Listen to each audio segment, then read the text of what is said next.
I have yet to give a speech or have a meeting where somebody doesn't ask me the millennial question.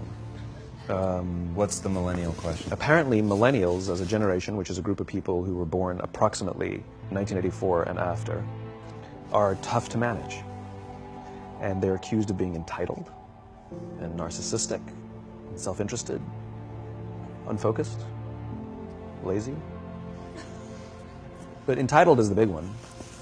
And because they confound leadership so much, what's happening is leaders are asking the millennials, what do you want? And millennials are saying, we want to work in a place with purpose, love that. We want to make an impact, you know, whatever that means. We want free food and beanbags. And so somebody articulates some sort of purpose, there's lots of free food and there's beanbags, and yet for some reason, they're still not happy. And that's because they're missing, there's a missing piece. What I've learned is that I can break it down into four pieces, right? There are four things, four characteristics. One is parenting, the other one is technology, the third is impatience, and the fourth is environment. The generation that we call the millennials, too many of them grew up subject to, not my words, failed parenting strategies. Where, for example, they were told that they were special all the time. They were told that they could have anything they want in life, just because they want it. Some of them got into honors classes, not because they deserved it, but because their parents complained. And some of them got A's, not because they earned them, but because the teachers didn't want to deal with the parents. Some kids got participation medals. You got a medal for coming in last, right?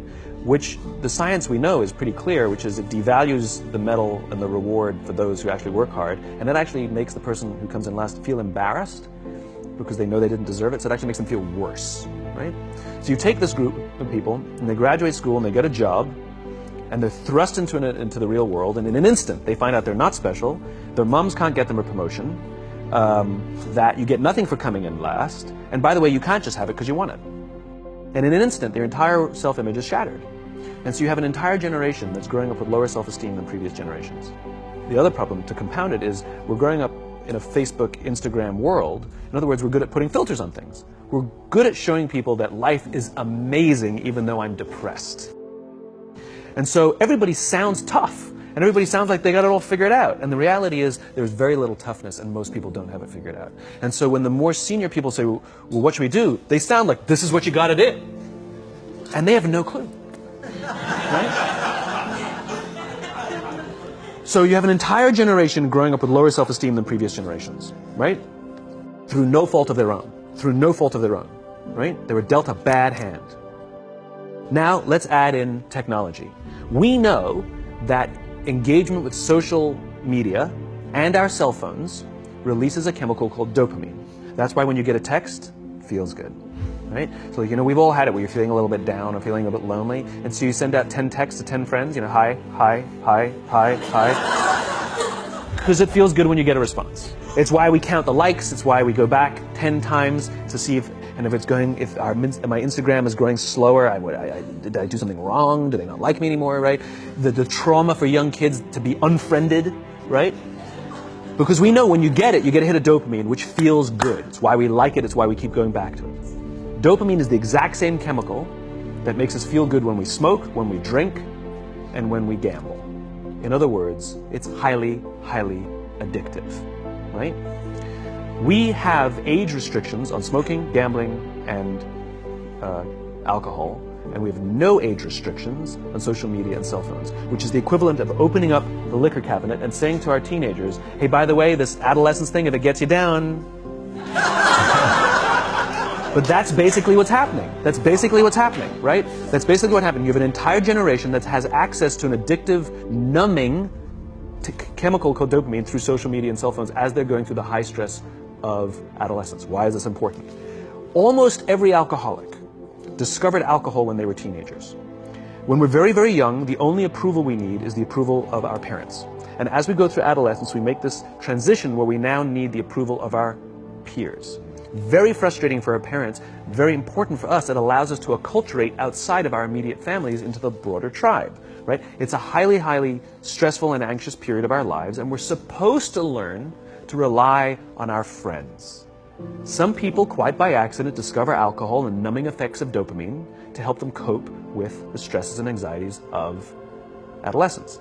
Unfortunately, that becomes hardwired in their brains, and for the rest of their lives, when they suffer significant stress, they will not turn to a person, they will turn to the bottle. Social stress, financial stress, career stress, that's pretty much the primary reasons why an alcoholic drinks, right?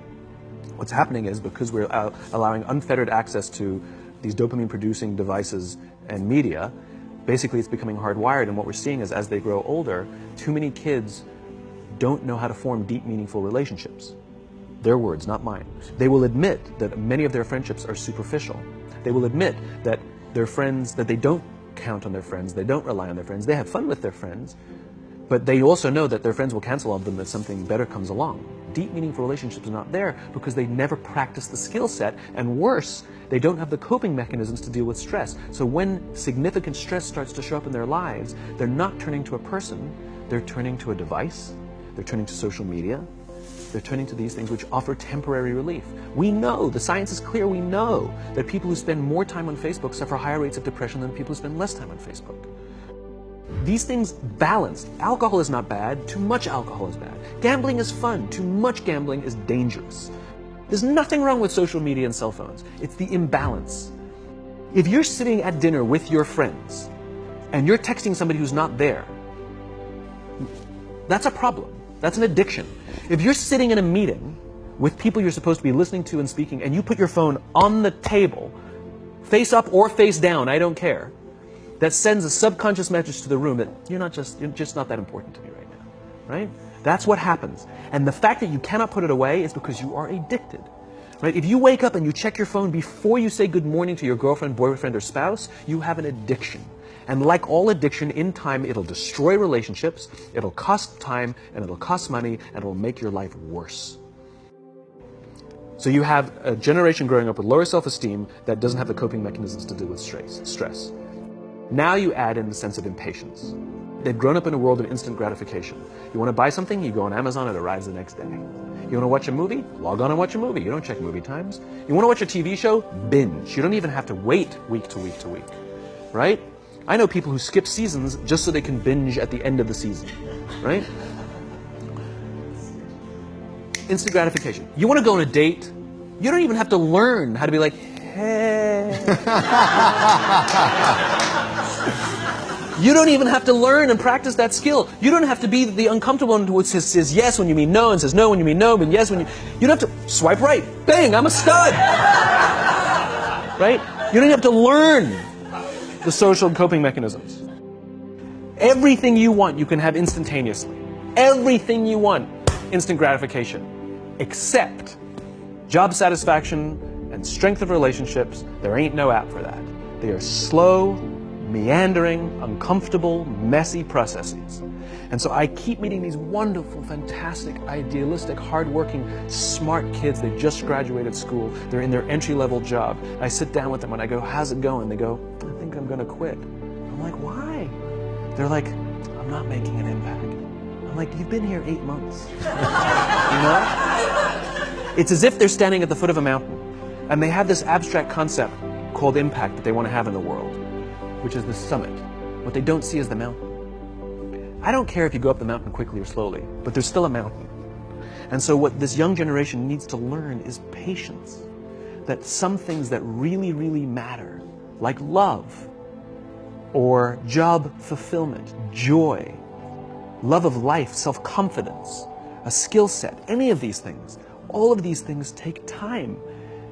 Sometimes you can expedite pieces of it, but the overall journey is arduous and long and difficult. And if you don't ask for help and learn that skill set, you will fall off the mountain, or you will, the worst case scenario, and we're already seeing it, the worst case scenario is we're seeing an increase in suicide rates, we're seeing an increase in this generation, we're seeing an increase in accidental deaths due to drug overdoses, we're seeing more and more kids drop out of school or take leaves of absence due to depression. Unheard of. These are all, this is really bad. The best case scenario, those are all bad cases, right? The best case scenario is you'll have an entire population growing up and going through life and just never really finding joy. They'll never really find deep, deep fulfillment in work or in life. They'll just waft through life, and it'll be just, it's fine. How's your job? It's fine. It's the same as yesterday. How's your relationship? It's fine. Like that's the best case scenario. Which leads me to the fourth point, which is environment. Which is we're taking this amazing group of young, fantastic kids who were just dealt a bad hand. It's no fault of their own. And we put them in corporate environments that care more about the numbers than they do about the kids. They care more about the short-term gains than the long-term life of this young human being. We care more about the year than the lifetime, right? And so we are putting them in corporate environments that aren't helping them build their confidence, that aren't helping them learn the skills of cooperation, that aren't helping them overcome the challenges of a digital world and finding more balance, that isn't helping them overcome the need to have instant gratification and teach them the joys and impact and the fulfillment you get from working hard on something for a long time that cannot be done in a month or even in a year. And so we're thrusting to them in corporate environments, and the worst part about it is they think it's them. They blame themselves. They think it's them who can't deal. And so it makes it all worse. It's not. I'm here to tell them it's not them. It's the corporations, it's the corporate environments, it's the total lack of good leadership in our world today that is making them feel the way they do. They were dealt a bad hand, and I hate to say it, but it's the company's responsibility. Sucks to be you, like we have no choice, right? This is what we got, and I wish that society and their parents did a better job. They didn't. So we're getting them in our companies, and we now have to pick up the slack. We have to work extra hard to figure out the ways that we build their confidence. We have to work extra hard to find ways to teach them the social skills that they're missing out on. There should be no cell phones in conference rooms. None. Zero.